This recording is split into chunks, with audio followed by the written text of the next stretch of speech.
Assalamualaikum warahmatullahi wabarakatuh. Saya Widya Rada Utami ingin mempresentasikan materi mengenai rekrutmen dan seleksi dalam mata kuliah Manajemen ISDI. Langsung saja, yang pertama itu definisi rekrutmen. Rekrutmen merupakan proses pencarian atau mengundang calon-calon tenaga kerja yang mempunyai kemampuan sesuai dengan rencana dan kebutuhan organisasi di waktu tertentu untuk melamar kerja. Rekrutmen memiliki dua metode, yaitu metode internal dan metode eksternal.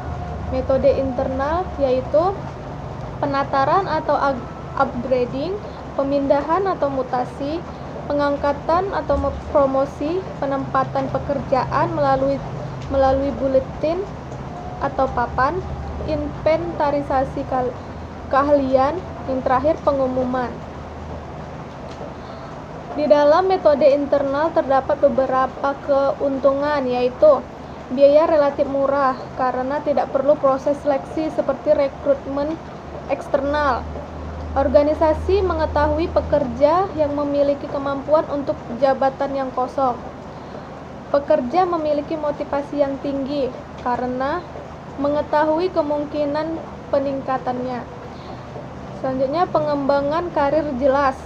Pekerja telah memahami secara baik kebijakan, prosedur, ketentuan, dan kebiasaan organisasi.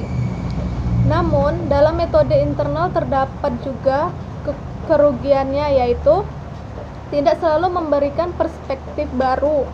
Pekerjaan yang dipromosikan akrab dengan bawahannya sehingga sulit menjalankan kewenangan dan kekuasaannya. Selanjutnya kita akan bahas mengenai metode eksternal. Metode eksternal yaitu media, misalnya koran, jurnal, perdagangan, radio, TV. Yang kedua, badan penyaluran tenaga kerja, misalnya pemerintah, swasta, lembaga pendidikan, misalnya mahasiswa magang, iklan kampus, organisasi karyawan, organisasi profesi, yang terakhir rekomendasi karyawan.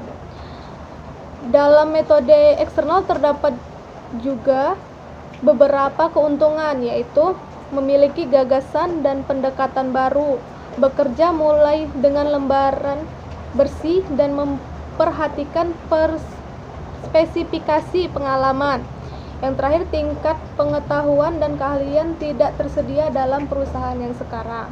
Namun, dalam metode eksternal terdapat juga kerugiannya, yaitu keterbatasan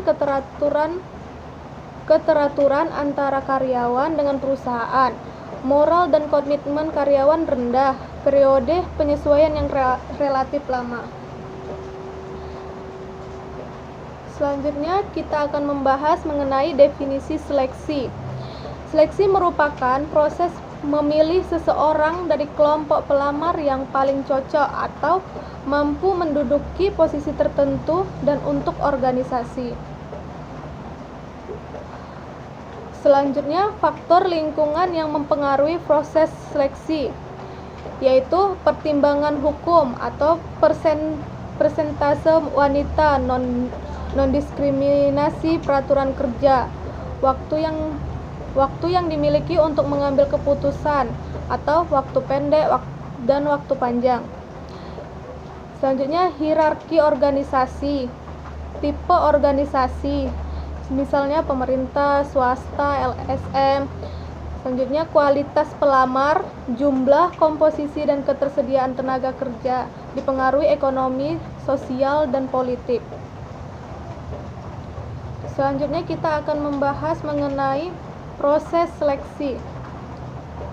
Dalam proses seleksi itu, yang pertama kita akan menjalankan wawancara awal, yaitu mengeliminasi pelamar yang tidak memenuhi persyaratan, misalnya harus pendidikan S1.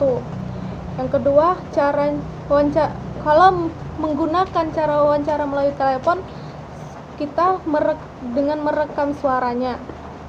Yang kedua, review lamaran dan resume untuk memeriksa kecocokan individu dengan posisi kelengkapan data. Selain riwayat hidup, ringkasan tujuan karir, tugas, dan pekerjaan terdahulu. Tes selanjutnya itu ada tes seleksi. Tes seleksi itu untuk memperkirakan kemampuan kinerja, identifikasi sikap atau keahlian tertentu yang tidak terlihat pada waktu wawancara. Lalu, wawancara selanjutnya itu ada jenis tes. Jenis tes itu bisa kognitif test, kemampuan psikometer, tes pengetahuan mengenai pekerjaan, tes kepribadian, tes kesehatan, analisa tulisan tangan, dan lain-lain. Selanjutnya, tes yang selanjutnya itu wawancara kerja. Wawancara kerja ini percakapan yang lebih terarah, bertukar informasi antara wawancara dan calon pekerja.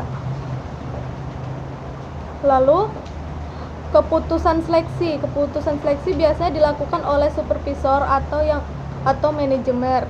Dan proses seleksi selanjutnya yang terakhir, pemeriksaan kesehatan. Biasanya pemeriksaan kesehatan dilakukan sebelum atau setelah pegawai diterima, atau tergantung bidang pekerjaan atau peraturan perusahaan. Sekian presentasi dari saya. Jika ada yang salah, saya mohon maaf. Wabillahi taufiq wal hidayah. Wassalamualaikum warahmatullahi wabarakatuh.